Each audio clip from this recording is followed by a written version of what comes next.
Welcome to Sarasota, where the 2022 P1 Offshore and Aquacross Championship saw a double bill of powerboat racing and 2 days of world-class marine motorsport action at the 37th annual Sarasota Powerboat Grand Prix on southwest Florida's Gulf Coast, where over 90 competitors locked horns off Lido Beach in the Class 1, Supercat, Superstock and other classes, in addition to the excitement of Aquacross racing.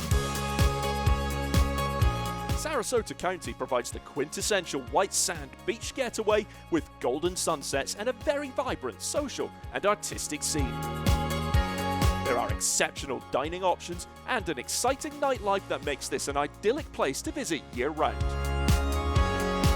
The weekend kicked off with a block party sponsored by CMR Construction and Roofing as the teams assembled downtown for the traditional boat parade, and fans got a chance to see the juggernauts up close and also meet some of the drivers. CMR Construction and Roofing is the sponsor of last year's Superstock Championship winning team, comprised of Sean Tarente and Sean Connor. Last year was our first year. We came out of the gate pretty strong. Won 5 out of 7 races in the APBA Championship. So obviously when renewal came up, we were happy to renew with Sean, happy to renew with P1, and we're now in a multi-year deal with P1. Brand new boat, so when we raced in Cocoa Beach had a few problems and caused some problems for Lake of the Ozarks, but I think we got everything dialed in. We're ready to roll now. Now let's see what happened in the Superstock category.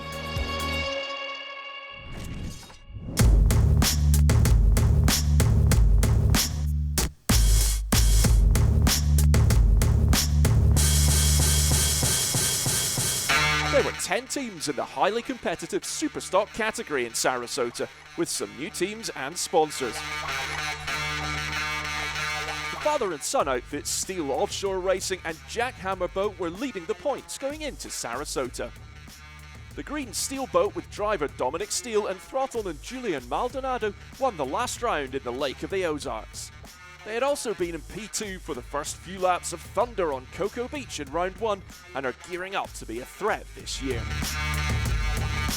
Also off to a great start was Julian Maldonado's father, Ricky Maldonado, with throttleman Reese Langheim in their Jackhammer boat. They won in Cocoa Beach and were beaten only by Ricky's son in Lake of the Ozarks in round 2. Everything good. We're able to maintain a lot of speed all the way around the track. The corners are really wide. So we are very happy with what we got. We were able to get to the top RPM, maintain it all the way around. Very consistently. We did quite a few laps, tried 2 different setups, and this last setup is the setup. I think it's going to be really hard to beat tomorrow. Defending 2021 champions Sean Connor and Sean Tarente of CMR were off to a rocky start in the first 2 rounds. Could they put their troubles behind them and get back to winning ways in Sarasota? We don't have any room for error left, let's put it that way, right? We gotta win a bunch of races, and that needs to start here. So, the good thing is we don't have really much to lose. We can just go for wins. The bad thing is we got some points to make up. Always a force to be reckoned with is LPC with driver Anthony Smith and throttleman Lauren Peters. They were third on points with a runner-up finish in round 1. Yeah, we got a good shot tomorrow. We're going to be pole position 1. Since we got knocked out last race, that put us in first pole position, which should give us an advantage going to the first corner. If everybody holds their lane, give us a good opportunity to finish in a good position. The S43 boat is back under new sponsorship in their sleek Celsius boat with driver Christopher Hopgood and throttleman Ryan Beckley. First time racing a cat was with Ryan last year, and we fell in love with it, and we decided to buy this boat, which is 2015 Doug Wright, and got into a sponsorship partnership with Celsius, which is the 3rd largest energy drink company in the U.S. We definitely want to go forward, and it's going to be bumpy here. Bumpy and hot, which slows everybody down. Motors don't like running in the heat. So everybody will be on a pretty level field, and we're going to start right in the middle of the pack. So should get through the first turn all right, and then move forward from there. The course in Sarasota is a 9-pin oval circuit that is 6 miles long and runs along Lido Beach. This course has got some big high-speed sweepers, so Throttleman, really has the throttles down all the way. Gives me just enough to get the boat around the buoys, and yeah, it's a driver's course. You want to make the turn, but you don't want to scrub too much speed. You know, they have the long stretch on the outside. It's always some holes on you when you turn on that north corner because we have the sand shoals coming out by the inlet there. So that's where you just, you know, we build our speed coming into the inside after we pass that. But, you know, you never know. You just get one of those flyers and, you know, make sure your weight's right, and we got to fly it right. So it's most important. Love this course. We've raced this here for 35 years. Sarasota is like the best venue there is because the town comes out and we feel like we're giving something back to the community.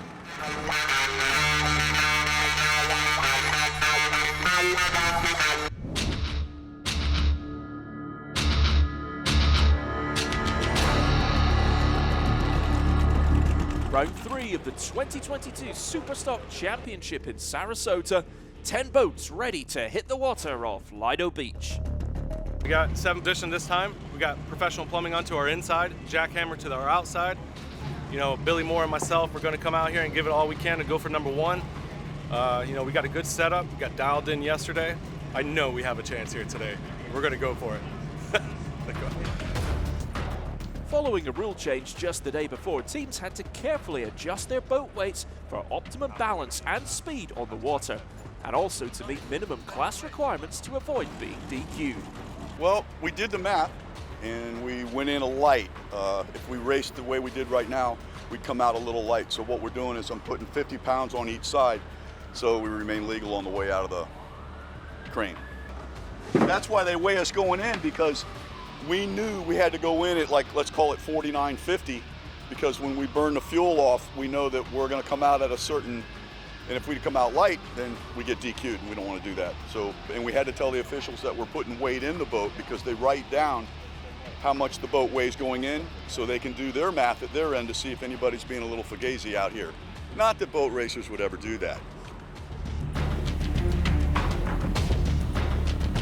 A lot of pressure today. I'm putting a lot of pressure on myself because we come here to win, and that's what we show up for. That's what we're aiming for, and anything less than that isn't really acceptable. It's a little bit bumpier than we expected, so we're going to move some weight around and get ready for a rough water battle. Hopefully not as rough as Cocoa Beach. I'm feeling confident. I'm a little upset with the rule change, but I understand, that we got to go with what the class wants, and we'll work around it, make it work.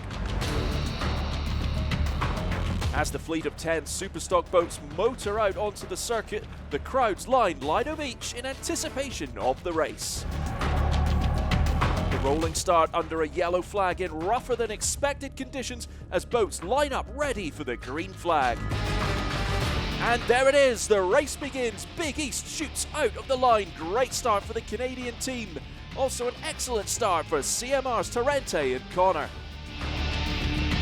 This is a very competitive and closely matched fleet of boats in the Superstock. All boats within just boat lengths of each other on that starting straightaway to the commitment buoy. The field is tightly packed, the waves are big, the conditions very rough as the boats bob and weave through to the first turn, struggling to keep the boats level. Big East leads the pack on their way to the first turn, but in the melee they lose control and barrel roll. They come to a stop, floating upside down. The rescue boats and helicopters speed over, the red flag goes up and the race is stopped. Cole Liebel and Gary Ballock are thankfully unhurt, but their race is over. Great start. We're right there with everybody else, probably a boat or two in front of everybody, or, it was like a horse race like this, and hit a wave and the boat went in the nose and it just kind of bow steered. As you can see, if you look at the motors, that'll tell you where the engines were when it went over. So they were straight, okay? So we just hit a wave, it bow steered and took it off to the right, and the wallet went through the blender. Went over, didn't feel too hard. Canopy's nice and safe in this boat, so everything's good. Got out nicely, Gary waited for me, got me out, so we're all good. So it would be my first time rolling over. Hopefully not doing it too many more times. With the debris cleared off the circuit, the boats get back in line ready for the restart. And the green flag is up. The remaining 9 boats lock horns yet again on the opening drag race. The field is packed tight yet again with LPC carrying good speed on the inside. But it's Jackhammer that begins to pull ahead of the pack, followed closely on the outside by CMR, then Atlas and LPC. It's Jackhammer first to the commitment buoy, and then it's LPC behind them with the inside lane advantage in P2. In a replay of round 1, Jackhammer and LPC duel for the lead, renewing their rivalry from Cocoa Beach with the lead changed hands several times throughout the race. But disaster struck, this time for Steele. Their number 3 boat flipping on that rough starting straightaway and now belly up and bobbing in the waves. But Dominic Steele and Julian Maldonado were unhurt. And just down the field, the CMR boat was floating right side up but in pieces, its nose end detached and floating. Connor and Torrente were also unharmed. That was another red flag and the race was cancelled due to too much debris on the course. We were trying to get on the inside on the turn. We knew they were going to close the door, so I tried to push it and get there first. And we stood it up, walked it on its side, and over it went. A lot of hours ahead in the workshop for those teams. Shame for everyone. Sometimes you're the windshield, sometimes you're the bug. Today we were the bug. So boat came apart. It happens. We had a really good setup. We were out front with Jackhammer on the start. Had 2 really great starts because of the first crash. But it is what it is. We'll go back to the drawing board, build a new boat, and see what we got. Honestly, it was just a normal flyer. Took a little bit of a flyer, tripped the tail. Nothing out of the ordinary. It should have just touched and kept going, and it just disintegrated. So, sorry, it just disintegrated. There we go. All right, good. That was a lot of drama in a race without a single completed lap. And that's all she wrote for the Superstocks. Tough break for them in Sarasota.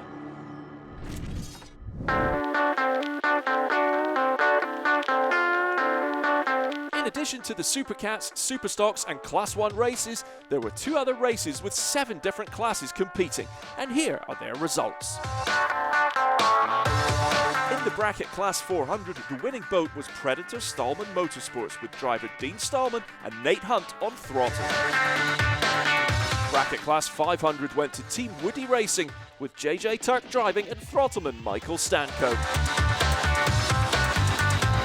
Bracket Class 600 saw Powerhouse Racing win with Nelson Sawyer in the driver's seat and Damon Marotta Jr. on throttle. Bracket Class 700 was won by Offshore Omis Prevail with driver Ben Osypian and throttleman Joe Morawski. In the 450R factory stock class, Clover Motorsports took the win with driver Randy Keys and throttleman Billy Allen. Stock V champions were LSB Hurricane of Awesomeness with driver Britt Lilly and Jay Muller on the throttle. And finally, to the delight of local fans, the Mod V class winner, Sarasota-based boat floater, with father and son team drivers Stephen and Steve Kildall on throttle. Yeah, it was a great day here. We're the hometown race team here in Sarasota, Florida. First place in Modified B. Doesn't get much better than that. Great competition all day. It was a little bumpy out there, but we had a good setup for it and just led wire to wire and got the checkered flag, so it was a great day.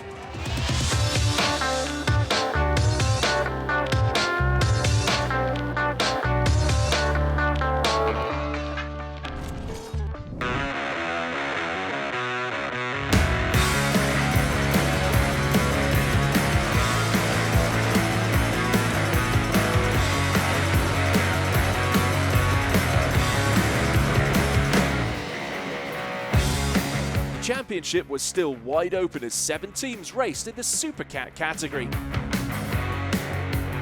These giant catamarans are powered by twin 750 horsepower inboard engines and have fully enclosed canopies. Points leaders going into Sarasota was MCON's Tyler Miller and Myrick Coyle. Stop number 3, Sarasota 2022. And, finishing up with race 1 and race 2, we finished 2nd place in Sarasota.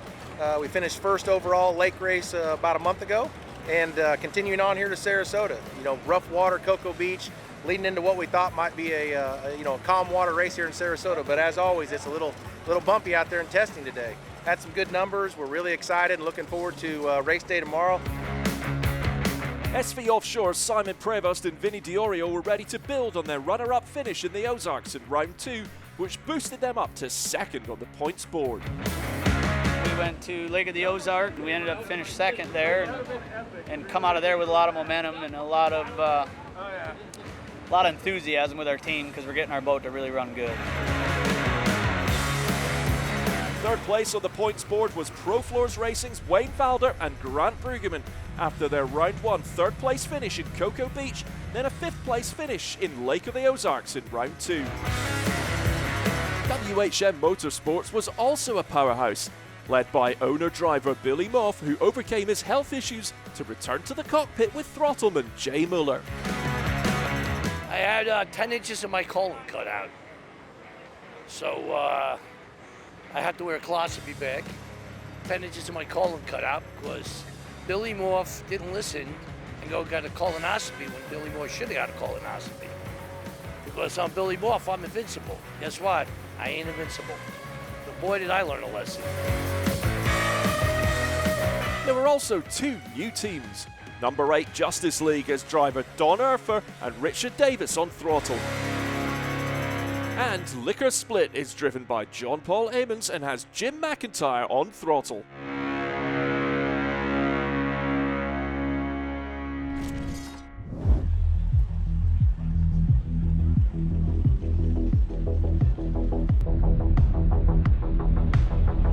Round 3 of the Supercars, 7 boats revved and ready for the Sarasota Powerboat Grand Prix as teams completed last-minute adjustments and finalized setups.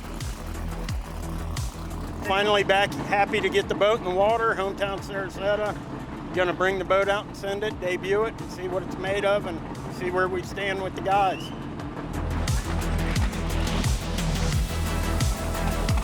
The New Zealanders of Pro Floors Racing, Wayne Valder and Grant Brueggemann, were looking to turn their season around. Yeah, today we're in pole position, which is a big benefit for us to get that inside lane closest to the start boat. As long as we have a good run down to the first buoy there, we should come around in first place, and then from there we can change lanes and race from there. So we're hoping for a good clean start and get out front quick. And you know, a win today for us would be fantastic. Put us back on, back at the top with the points again, which is where we really want to be.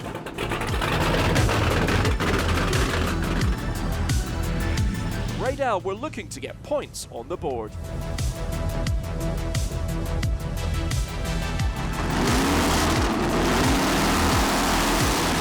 Can SV Offshore keep their great run going after their podium in the Lake of the Ozarks in round 2?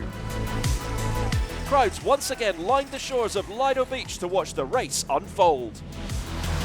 The 7-boat fleet headed out onto the course and lined up in preparation for the running start. We're starting to move. Everyone get in your appropriate lanes. Everyone get in your appropriate lanes. MCon keeping an eye on their pace in anticipation of the green flag. The boats are in position. The green flag is up. The race is on.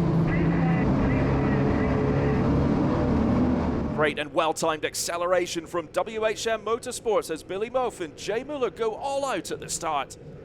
And from the SV Offshore onboard camera, we watch WHM peel away to the starboard. Fantastic start for Moff and Mueller, the yellow boat way out in the lead on the straightaway to the commitment buoy. A more gradual acceleration from NZ11 Pro Floors Racing, who appear to have chosen top speed over acceleration in their prop setup as they leave SV Offshore behind. But the star of the start of this race in Sarasota is no doubt WHM, but can they keep it up as they are given chase by NZ11 in second? Meanwhile, on the outside is MCon, who are head-to-head with WHM, opting for a very different path to the commitment buoy. Let's see how it pans out. What a move from MCon as they find the speed in the cleaner water outside to jump ahead and beat the other 6 boats to the commitment buoy as WHM drop to second and then find themselves getting overhauled by Pro Floors Racing as WHM drop to third. As the boats come round the first turn, it's MCon in the lead, followed by Pro Floors Racing in the NZ11 boat in second, and then Graydell moving up to third as WHM continue to drop to fourth. Brilliant start from MCon, who've already built a lead on the rest of the pack. NZ11 settled into second behind MCon. WHM fights for third position with Graydell as they try to turn around their fortunes after a brilliant start. But Graydell has the superior top speed as they lock third. Boats spread out all over the wide straightaway, some opting for outside cleaner water, some preferring to keep it tight on the inside.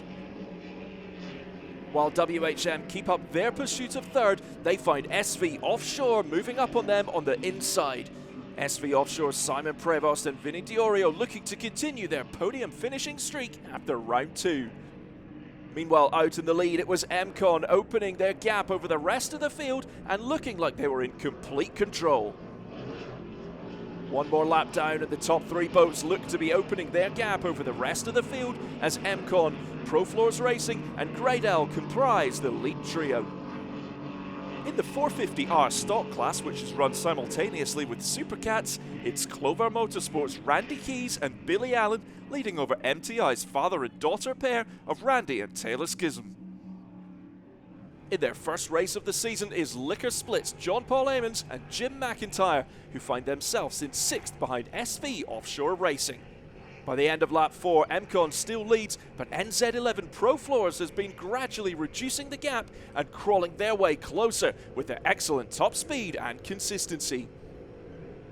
NZ11 Pro Floors wildly off the race line on the outside, but they find clean water to augment their top speed in their pursuit of MCon. The Kiwis of Pro Floors Racing gaining incredible speed on the outside as they bring their plan into action, cutting back across the course and then proceeding to leave MCon in their wake in one fell swoop. Brilliant move from Valder and Brueggemann with the NZ11 Pro Floors Racing boat, the new leaders.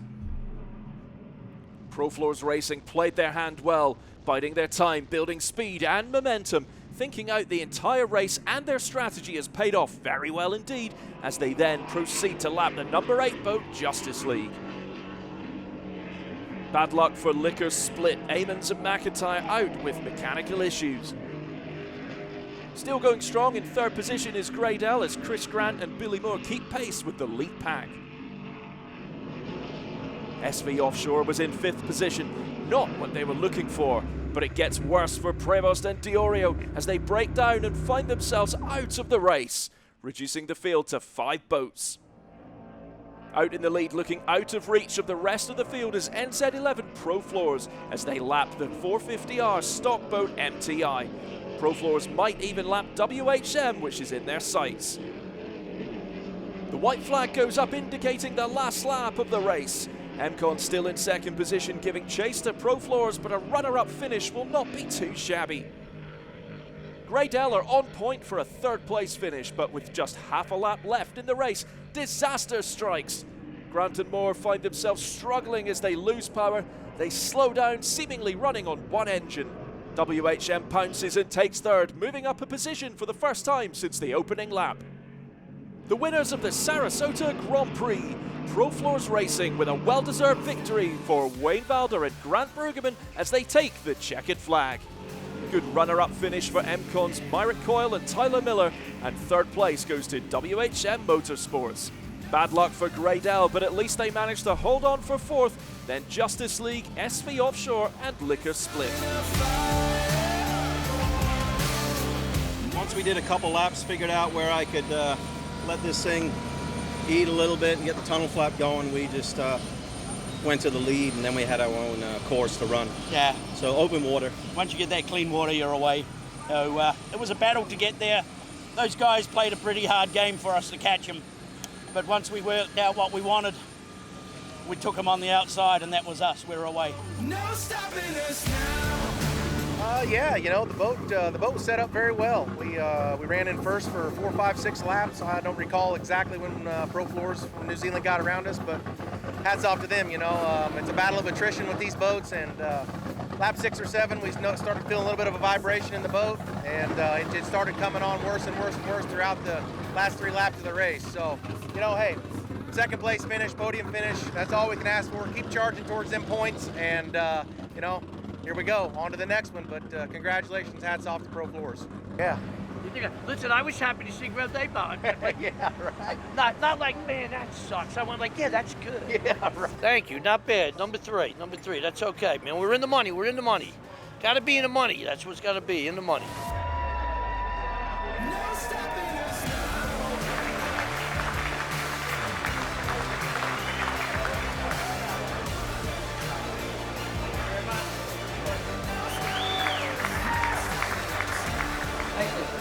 Give it up for your Supercat champion. In the overall results after the Cocoa Beach and Sarasota races, Graydell and NZ11 Pro Floors are tied for first at 190 points. Just 1 point ahead of MCon in third, and SV Offshore is fourth with 128 points. And that completes the 37th Sarasota Powerboat Grand Prix. See you at the next round in St. Petersburg, Florida.